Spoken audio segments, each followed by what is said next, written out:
ancient astronomy, and I'm going to continue with our discussion about BC times and with people that were looking at the sky back then and what they found. Last time we got together, we mentioned that a major idea from people's early observations of the sky going back a couple thousand years ago was that the sky was repeatable and predictable. Now, we talked about people looking at stars, points of light in the sky, and they arranged them in constellations. And I mentioned that the assumption at the time, I'm talking about 500 years BC, was that the Earth and probably the other planets were round in shape, but there was no real physical proof offered to this idea that the planets were round or the Earth was round. But there was another idea that came up at the time, and it had to do with the arrangement of these other points of light that appeared in the sky. Let me give you a little bit more detail. The ancients saw the constellations, and as I said before, they saw different constellations through the year, but the whole set would repeat year after year. So that's what gave them the idea that the sky is repeatable and predictable. However, there were some points of light that appeared in the sky that gave the ancients a lot of problems, and I'll show you why. Let's say we have a constellation over here. Put this out here. Okay, so here's our constellation just as an example. What they found was there were some points of light in the sky that didn't behave themselves. That is, they moved differently than the other constellations. So one night, for example, they might find a point of light down over here. The next night, they will notice that the point of light has moved. It's now over here. And the next night, it'd be over here, and then it'd be over here. So these things moved across the sky. Now, this is a problem because all the constellations would appear the same way each time they saw it. Now, a major idea to try to explain these moving constellations was the idea that, well, maybe what's going on there was that all the constellations, all these stars, were pinned onto some sort of crystalline sphere, as you might call it, that surrounded the Earth. So kind of like this little model here, where I have a solid shell here, and the stars are all pinned onto the shell, and this thing would spin around the Earth. So the Earth would be inside, nested inside. So here's the Earth sitting here. Now the Earth did not move, right? Because if the Earth moved, we'd feel it. But we don't feel any evidence of that. So the assumption was the Earth did not move, but this shell, this celestial sphere that had all the stars pinned on it, that did move, and that would turn around the Earth. Okay, that's fine. That would explain this motion that we see of the stars rising in the east and setting in the west. But there were some other points of light that moved differently, and that's the problem here. The ancients gave a name to these points of light that moved differently. They called them planetae.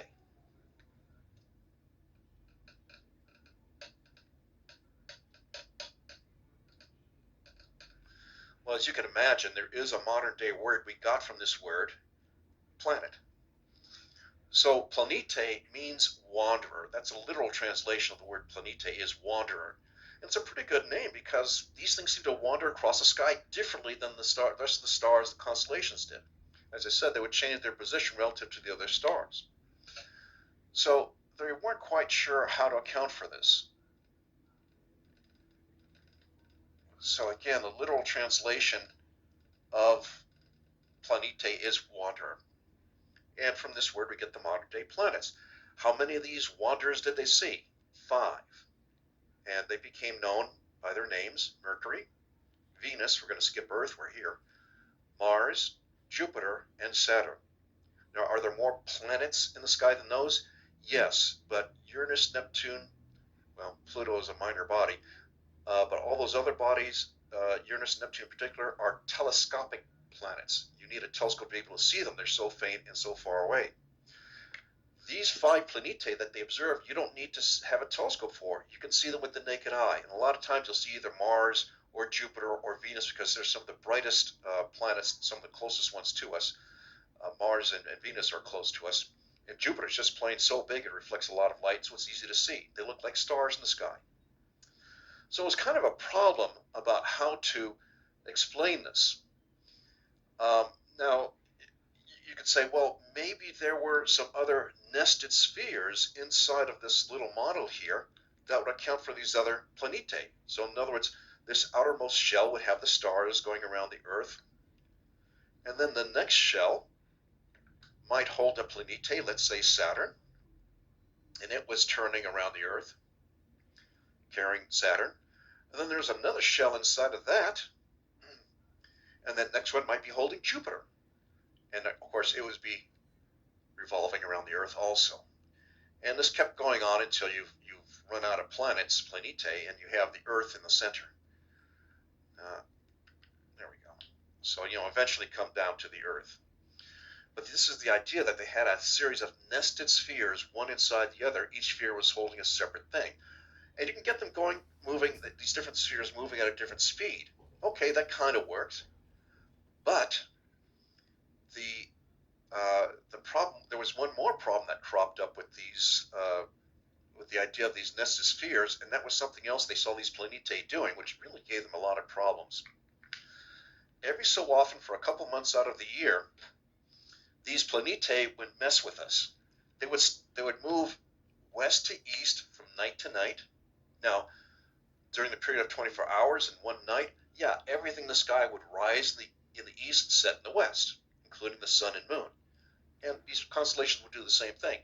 But the planetae were doing something differently. They were moving across the background stars, east to west. I'm sorry, that would be west to east. But then they would move backwards for a period of time. They go in reverse direction for a while, and then they would land up going forwards once again. So this weird kind of motion where they would actually stop and move backwards and then move forwards once again, that motion had a name. It's called retrograde motion. You might have heard people saying, oh, that's a very retro fashion, or that it's a style that's going retro, meaning going backwards. Retrograde motion literally means backwards motion. Again, a good name because that's what these planetae seem to be doing. They had a hard time in explaining this because if you went with the idea of these nested celestial spheres, that means you would have to have these spheres moving in one direction, then they would stop, the sphere would move in the other direction for a while, then it would go back forwards once again. So, how do you get these spheres to do this? So this was a real puzzle to try to explain. So let's write down our next vocabulary word here, retrograde.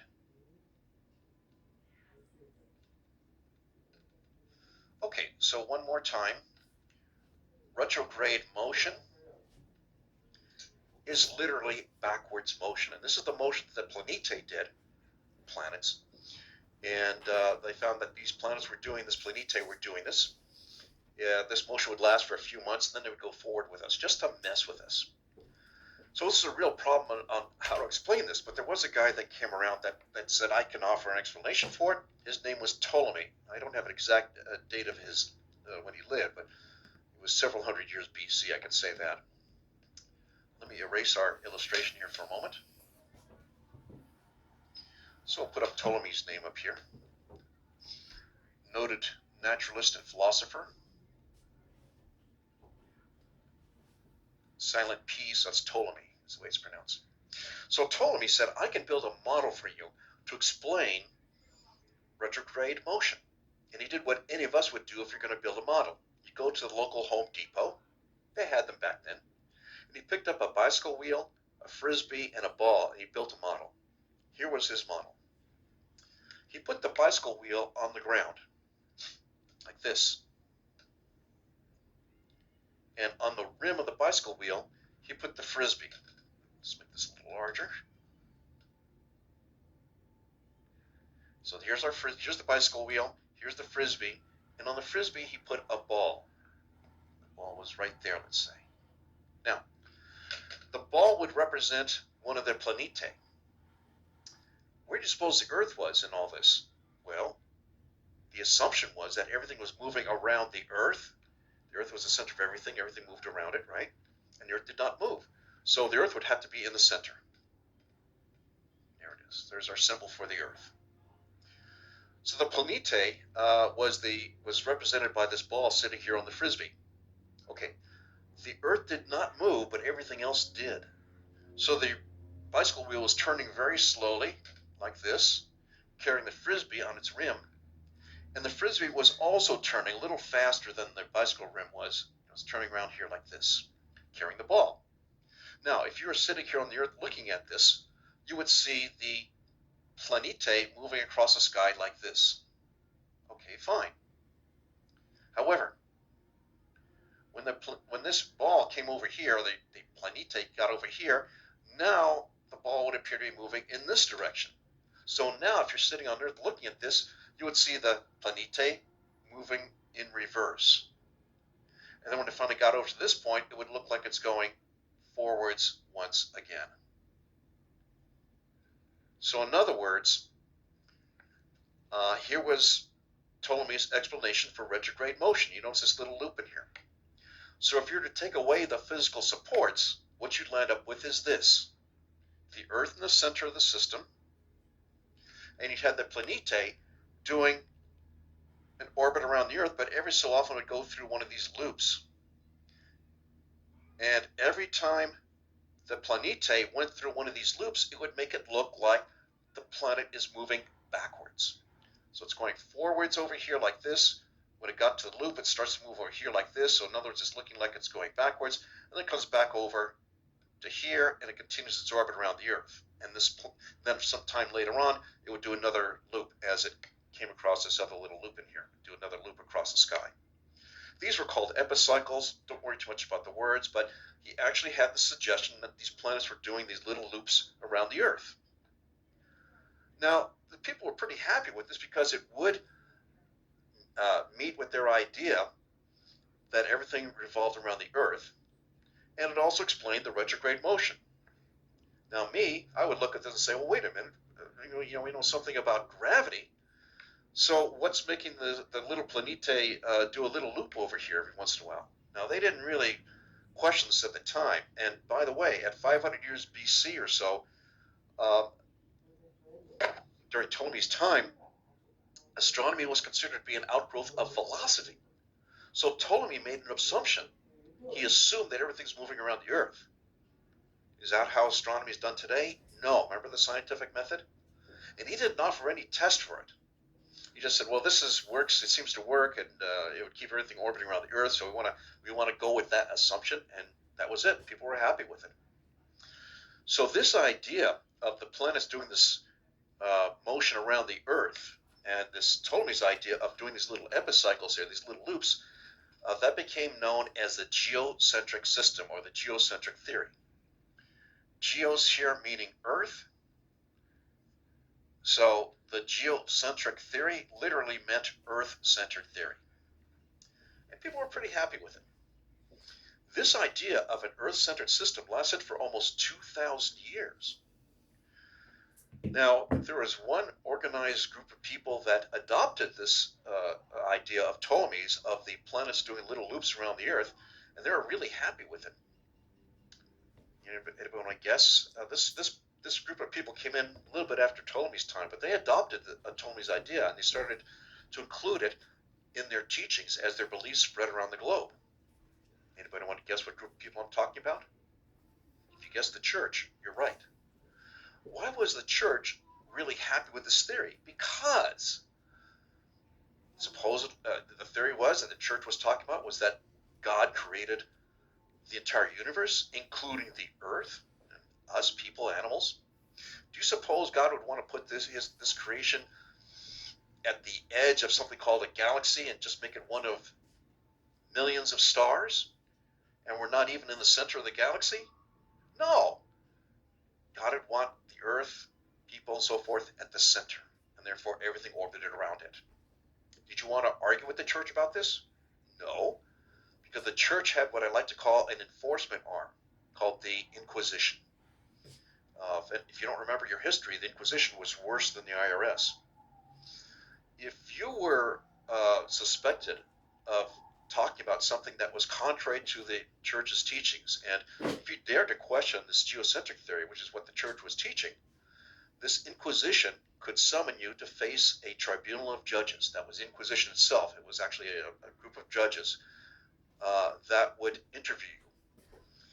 and they would ask you a bunch of questions, try to find out what your beliefs were, what were you teaching, and if they felt that you were guilty of heresy, teaching something contrary to the teachings of the church, you could be tortured or put to death. And there were many people that lost their lives at the hands of the Inquisition because they dared to question what the church was teaching. So that's one reason why this idea of Ptolemy's, of this geocentric system, lasted for almost 2,000 years. Nobody wanted to question it, and it seemed to kind of work. Okay, fine. So we'll leave things at that. So going from 500 years BC forward, this was kind of the major idea, was this geocentric system, Earth-centered system. Still, there were some people that came around and started to try to do something to prove the shape of the Earth, size of the Earth, and what was going on with these planetae. And this was the start of what I like to call modern astronomy, because they try to do things that were testable. They try to do actual observations and test their theories. So that was what I call the start of modern astronomy, even at a few hundred years BC. One of the first people I wanted to mention that did this, of constructing an experiment, was a guy by the name of Aristotle. Okay, so I'll put Aristotle's name here. Very famous naturalist. Okay, now, just as a reminder here, if you see me putting people's names, Aristotle, if you see me putting names of people on my whiteboard here, please do make a note of their names. You don't have to memorize when they lived, but please keep a note in your mind as to what was their major contribution. Ptolemy's major contribution was this geocentric idea, everything revolving around the Earth. How about Aristotle? Well, Aristotle came up with the first visual proof ever offered that the Earth is round. Remember, that was a big question back then. Okay, if you accept the Earth being the center of things, the question became, what's the shape of the Earth? Some people thought it was round, and the guy by the name of Pythagoras, I think I mentioned him earlier, Pythagoras at 500 years BC suggested that the Earth was round because that was the perfect shape for anything in the heavens. Okay, but no proof. Aristotle said this. He said, look at the next lunar eclipse. Now let me erase this thing down here for a moment. Now the ancients knew about eclipses, and we're going to talk more about them later, but for the moment I'll just say the definition of an eclipse is when one object gets in the way of the other. That's an eclipse, when one object gets in the way of the other. The ancients recognized that there are two types of eclipses. You could have the sun, the moon over here, and the earth over here, and with sunlight coming from this direction here, the moon would cast a shadow right onto the Earth's surface. And if you're at this point on the Earth where that shadow is cast, you will see a solar eclipse. You'll see the sun blocked out by the moon. That's a solar eclipse. Now, you could have another type of eclipse. If the moon was behind the Earth, back here, there's a chance it could go through the Earth's shadow, and it would totally darken. That is a lunar eclipse. So Aristotle said, look at the next lunar eclipse. And the ancients recognized that these eclipses, solar and lunar, occurred at regular intervals. They could kind of predict them. And it did not violate the idea of a geocentric system, by the way. So he said, look at the next lunar eclipse. Now, lunar eclipses are easy to see. You don't even need a pair of binoculars or telescope to see. You just need to be able to see the moon. And this always happens during a full moon. So what happens is the moon is sitting up in the sky. You see it. Okay, good. Oh, it's completely lit up. It is full moon. But the moon has its own motion. It's going to the east. It is orbiting to the east around the Earth as you look at it from the sky.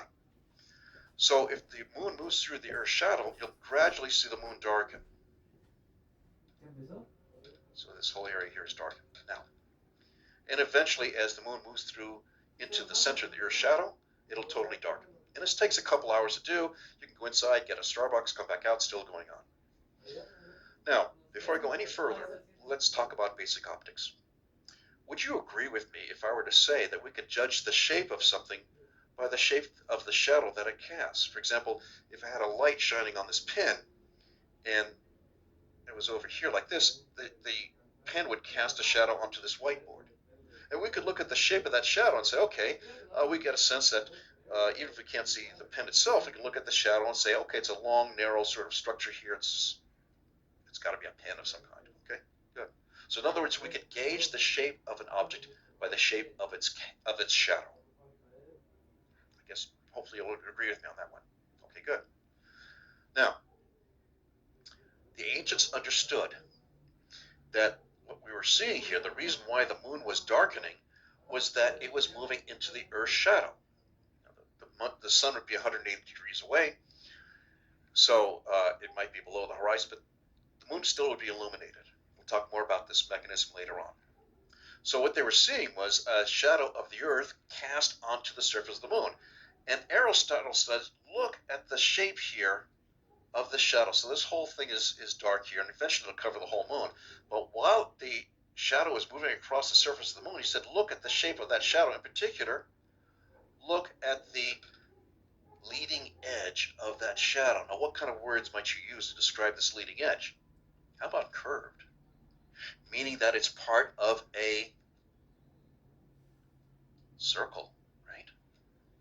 Now remember, we're seeing a portion of the Earth's shadow cast onto the moon, and the edge of the shadow is curved, which must mean that the shape of the Earth must be round. Thinking three-dimensionally, it had to be a sphere. So what we're seeing is a spherical shadow cast onto the moon. This was the first visual proof ever offered that the Earth is round, and Aristotle did this at 300 years BC. Aristotle did this at 300 years BC. I'll write that down. And this became known as the first visual proof that the Earth is round. Start of modern astronomy. How so? Well, we have a hypothesis. We think the Earth is round. Experiment. Oh, we look at the shadow cast by the Earth onto the moon during a lunar eclipse. Great. We do the experiment. We wait for the next lunar eclipse. We look. Yes, we see that the shadow, the edge of the shadow is curved, which means that the shadow, obviously we're seeing a part of the shadow. So the entire shadow must be round, meaning that the thing that's casting the shadow must be round. Therefore, the Earth must be a sphere. Neat. Start of modern astronomy. So we had a proof here the Earth is round.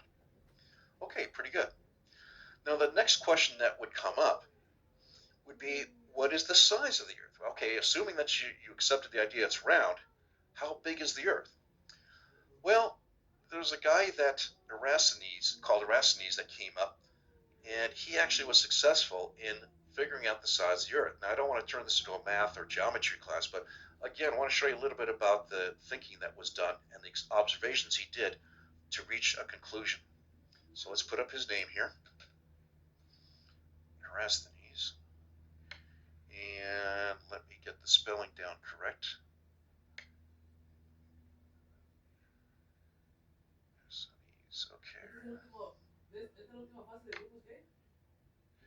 Okay, so Eratosthenes lived from approximately 276 to 195 BC. Okay, I believe that's how he spells his name. He actually lived in a town called Alexandria. Now, Alexandria is a city that still exists. It's on the northern edge of Egypt, right by the Mediterranean. It's a coastal town, basically. And yes, this was the town, Alexandria was the town that had a major library in it, that had a lot of the world's knowledge in it. Unfortunately, it caught fire one day, and all the scrolls that had the knowledge on it, a lot of them were burned up. So it was a tremendous loss for that library, but for a while it was a major library. Anyway, Eratosthenes lived in that town. Now, towns back then were generally built around wells. I mean, you had to have a source of water. And the wells were usually at the center of town, so everybody could come into the center of town and get some water. So the story goes is that one day, so let's say June 1st, at high noon, Eratosthenes decided to go to the center of town and draw some water out of the well. And he notices the sunlight coming in does not reach the bottom of the well. You can see the sunlight hit the side of the well, but not the bottom. Okay, didn't think too much of it, just noticed that. The next year, he went on vacation. Same day of year, June 1st, same time of day, noon, but now he went on a vacation to a town called Syene, which is located further to the south, again in Egypt, further down the Nile River, but a couple hundred miles to the south. Okay, you don't have to worry about the names of these two towns, but just understand he's going to a different place on Earth, a few hundred miles to the south. Same time of day, high noon, same day of year, June 1st, he went to the center of that town to draw water out of that well. And he noticed something interesting.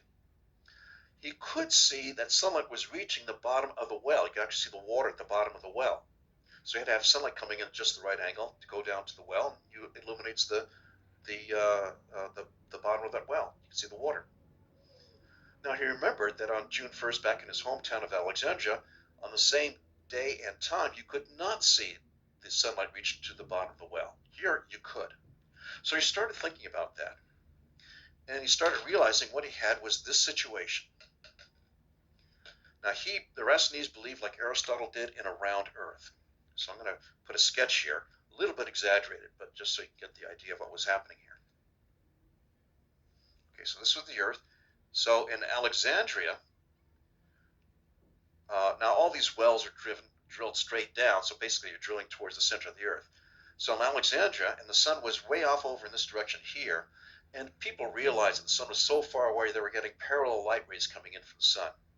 So in Alexandria, the sun would come in like this, hit the side of the well, and that's as far as it would go. It would not illuminate the bottom of the well. But further to the south, in Syene, again, the well is down here like this, a light ray coming in here, notice parallel light rays, the light ray coming in here into Syene, the well down there, that sunlight would actually reach the bottom of the well and illuminate the water. You can see the water sitting at the bottom of the well. Kind of another proof that the earth is round. But Eratosthenes started thinking about this, and what he realized is that these two towns formed an angle here, just like a piece of pie. And now I'm going to leave off a couple details here. He did some work with driving sticks in the ground and measuring the length of their shadows and so forth. But the upshot is he determined that this angle was 7 degrees. So in other words, believing that the earth was round, that Alexandria is up here, Syene is down here, and this angle in here was worth about 7 degrees. Now if you think about this for a second, 7 degrees is about 1/50th of a circle. Now, he thought, well, wait a minute, I bet I could figure out the circumference of the earth, how big it is. But he needed one more number. He needed to figure out what the linear distance was between the two towns. So he paid a guy to walk the distance between the two towns. That's how they measured distance back then, was walking it. And they counted the number of steps. How would you like to have that job? 1, 2, 3, 1,001, 1,002. Anyway, eventually the guy made it back to Eratosthenes and reported that the distance between the two towns was 5,000 stadia. Now, a stadia is a very old unit of measure. It's about equal to 1/10 of a mile. Okay, so to recap, Eratosthenes assumed a spherical earth. He found the two towns made an angle of 7 degrees, and that angle, 7 degrees, was about 1/50th of a complete circle. A complete circle is 360 degrees, so 7 degrees is about 1/50th of that. And further, the linear distance between those two towns was 5,000 stadia. He now had enough to figure out the complete circumference. If this distance was 1/50th of the complete circle, and he knew that that distance was 5,000 stadia, all he had to do was multiply 5,000 stadia times 50, because that distance was 1/50th of a complete circle. So if you multiply 50 times 5,000, you land up with 250,000 stadia. So these two numbers, 50 times 5,000, is 250,000 stadia. Just S for stadia. And if we convert this into modern day miles, again, each stadia was worth 1/10 of a mile. So if you, I left off a 0 here. Sorry about that. There we go.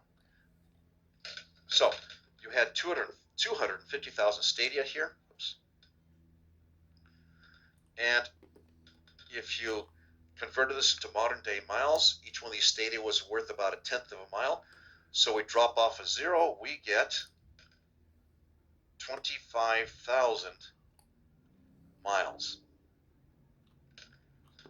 So in other words, he computed that the circumference of the Earth, the distance all the way around, was 25,000 miles. Was he correct? Yes, he was surprisingly close, just within a couple hundred miles of the exact distance we use today. But 25,000 miles, that is accepted as the, rounded off, that's the acceptable number we use for the circumference of the Earth. So here we are at 200 years BC. We knew the Earth was round by Aristotle's observation during a lunar eclipse, and Arastes' work showed that the Earth was 25,000 miles in diameter. 25,000 miles in circumference. Now you could get the diameter of this by using the pi r squared relationship. If you did that, you'd find out that the Earth is 8,000 miles in diameter. So we knew the Earth was round, we have its circumference, we can use circumference to figure out the diameter, and we know that the Earth was 8,000 miles in diameter. Now, does this make Earth the biggest planet? No, not by a long shot. Anybody know what the biggest planet is? You said Jupiter, you're right. We'll get to Jupiter later on. Now, you're saying, oh my gosh, so 200 years BC, we knew the size of the Earth and the shape of the Earth. That's pretty amazing. And we did this without having to sail all the way around the Earth. So this is the neat thing why I want to tell you about Arastes. He did all this by just visiting 2 towns and some mathematics and some observations. And that's how he did it. Pretty neat. So even without going around the Earth, we could figure out how big it was. And I think it's a neat trick. Now, was this knowledge available to the average person? No. Because back then, a couple hundred years BC, education was limited to the people who had the money for it. In other words, the upper class. The average person on the street probably couldn't afford to pay to get an education, so they didn't know about this. Certainly the scholars would know about this, and the upper class folks who did pay to get an education, they did find out about this, but the average person on the street didn't know about this. So that's the way things stood. So, I mentioned earlier that the idea at this point was that up until the Middle Ages was that we had an idea the Earth was round. At least some people knew the Earth was round, 8,000 miles in diameter. But the assumption was this geocentric idea that everything was orbiting around the Earth, and everything was at the center. Everything orbited around the Earth, and the Earth was the center of everything. That was the center of the universe. That is the geocentric system. And it lasted for almost 2,000 years. But there was a problem that came up. This idea of Ptolemy's, that the planets were doing these loops around the Earth, led to the establishment of the Ptolemaic tables. These tables are supposed to predict where the planets would appear in the sky going through years. But as the centuries started passing, people started finding that these tables that were made based on Ptolemy's idea of epicycles started to become more and more inaccurate. They just were not doing a good job of predicting where the planets were in the sky, and that was a real problem.